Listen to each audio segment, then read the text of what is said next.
Hello students, हम बात करने वाले हैं कि आप पीएनएसटी और जीएनएम का फॉर्म कैसे भरेंगे।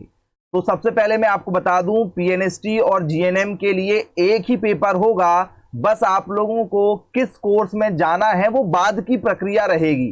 ठीक है, प्री नर्सिंग सिलेक्शन टेस्ट और general nursing and midwifery training selection. ठीक है, एक ही पेपर होना है, पेपर सेम रहेगा, सेम सिलेबस है, सब कुछ सेम है।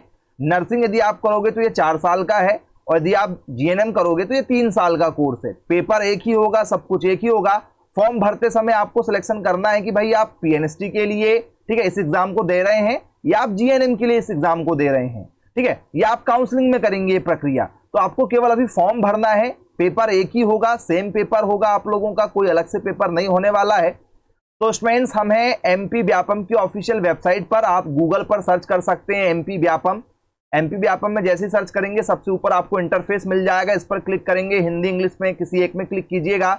ऑनलाइन एप्लीकेशन फॉर्म पर आप जैसे ही क्लिक करेंगे तो आप इस इंटरफेस पर आ जाएंगे। जैसे ही आप यहां पर आएंगे तो स्टूडेंट्स आप लोगों को यहां पर ग्रीन वाले पर जाना होगा आवेदन करने में।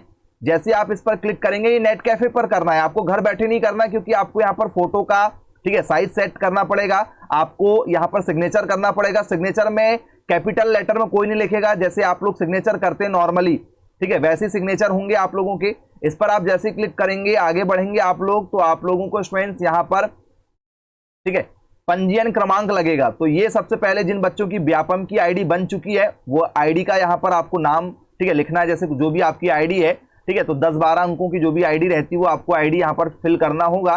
ठीक है, इसके बाद में आपको डेट ऑफ बर्थ लिखना है और ये आपका, इसके बाद में आपका फॉर्म फिलअप होना स्टार्ट हो जाएगा। ये प्रक्रिया रहेगी आप लोगों की।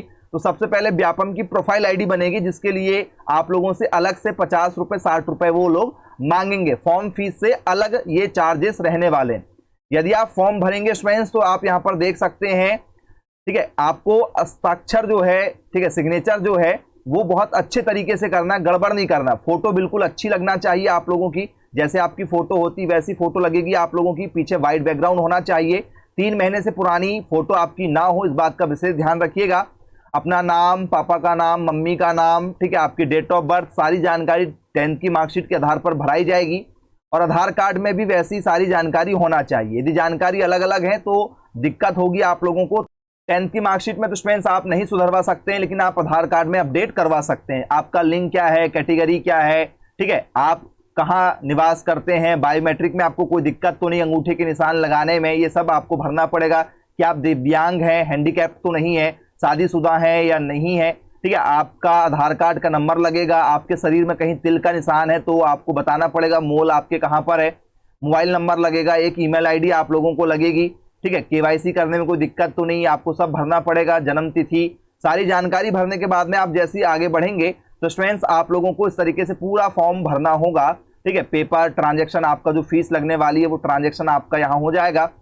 यदि ट्रांजेक्शन फेल होता है तो यह आवेदन निरस्त है ऐसा लिखा जाएगा, भुगतान नहीं हुआ है ऐसा लिखा जाएगा।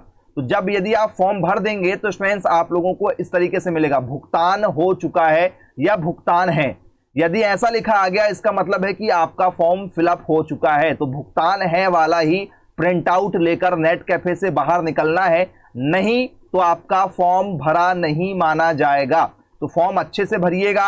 आपकी पेमेंट हो चुकी होगी तो भुगतान हो चुका है ऐसा लिखा जाएगा, भुगतान है तभी पेमेंट दीजिएगा।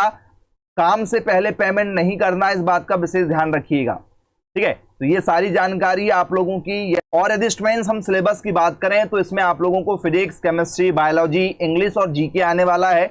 सभी सब्जेक्ट 20-20 नंबर के आएंगे। 100 नंबर का पेपर होगा ऑनलाइन। आपको पेपर, पेन मिलेंगे। सारे काम आपको ब्लैक पेन से करना है। अभी सिग्नेचर करोगे ब्लैक पेन से, ठीक है। आपको, ठीक है, कौन से हाथ का अंगूठा लगाना है, बाएं हाथ का अंगूठा लगाना है। जी हाँ स्टूडेंट्स, लेफ्ट हैंड का थंब लगाना पड़ेगा। सारी जानकारी एक्यूरेट आप भरिएगा। और यदि स्टूडेंट्स आप, ठीक है, इस पेपर को देंगे तो ऑनलाइन आपका पेपर होगा, ठीक है। 9 शहर में पेपर होने वाला है, भोपाल, इंदौर, ग्वालियर, उज्जैन, रतलाम, ठीक है, रीवा, ठीक है। इस तरीके से आपको शहर मिलेंगे। उन शहर में से किसी एक शहर को आपको चयन करना है। फॉर्म भरते समय वहां पर आपको पेपर देने जाना पड़ेगा।